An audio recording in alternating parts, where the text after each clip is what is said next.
Daybreak had come and the horses were fed. It was time for us to get moving.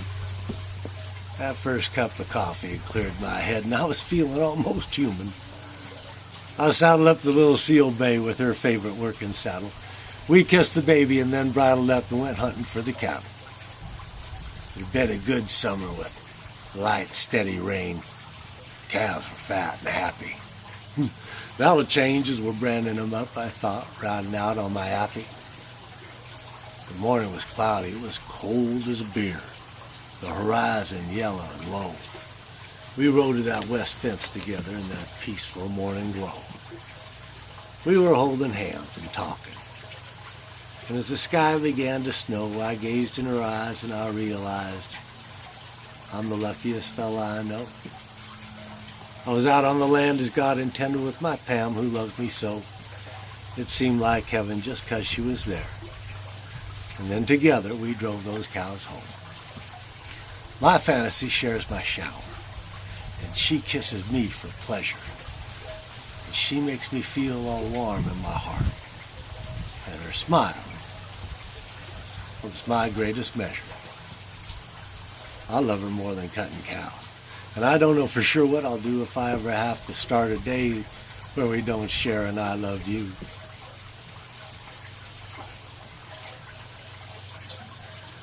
What a morning in the desert. The moon still in the sky. Birds are drinking at my fountain as I watch rabbits running by. My dogs are napping at my feet as I drink my morning joe. Me and Mother Nature, we're both moving kind of slow. The gentle breeze invites me to take my horse out for a while and to talk to God a little. That's prayer done cowboy style. And the beauty that she shares with us, like the diamondback and its rattle, or the hawks that float on the updrafts, they bring perspective to my battles. They make me glad for the problems I've had. They made the tales colorful. And for the beauty and the peace and the people that make life so wonderful.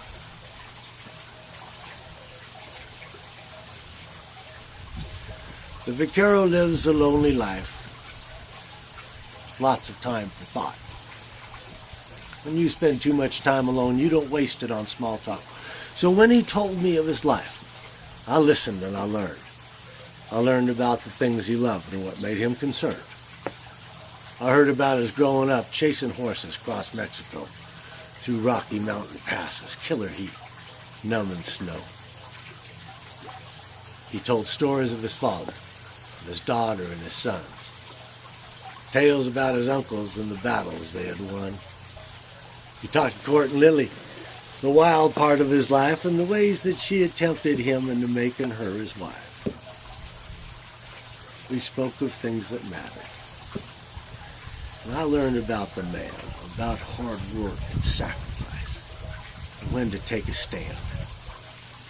The lessons that he taught me, well, they shape my life and dreams, the way that I treat people, about what honor means. He taught me that friendship evolves with time when it's something that is shared between two people who care for each other. They're brave enough to bear their thoughts, their gold, their wishes, their miseries and fears, the good times and the bad times, the laughter and the tears.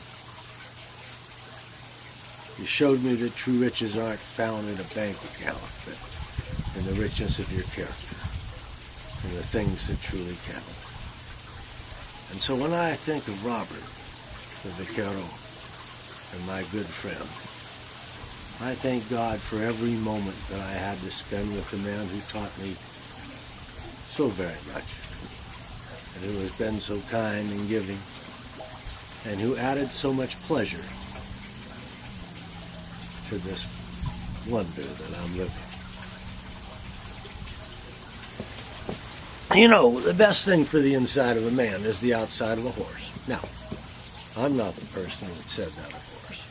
I stole it from someone. Sam Clements, that's who.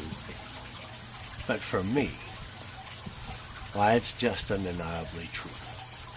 Out on my horse I have time to ponder and conjure as my horse and I wander and wonder about things that get in my head, things that have happened or I've read or heard said. To bathe in the beauty that abounds, like the water as it comes tumbling down, flowing through green meadows and into blue lakes. They just soak up the warmth of a new daybreak. To observe as a cow brings her calf to the world, watch by its legs become unfurled. Why, in no time at all, it's standing and bawling for its mama to get the milk to falling. The colts buck and play, having fun with each other, but quickly run back to be near their mother at a change in the wind, or a new sound they hear. And the mares, well, they'll comfort and quiet their fears. And the hawks surf on winds in a sea of sky blue. Makes me wish I could too.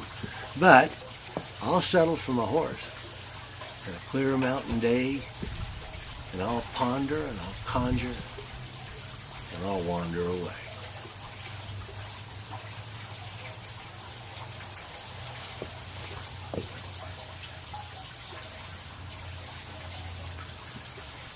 Thank you, God, for this glorious day, for all the blessings you've sent my way. Streams under oak trees, the glowing sunrise, my dog and my saddle, and the horse that I ride. Thank you for my family and friends, for the glowing sunset at day's end, for the bears and the birds and the bees and the fishes, for the long, long hugs and the strong, wet kisses. Thank you for all the blessings you've given that comprise this bodacious life that I'm living.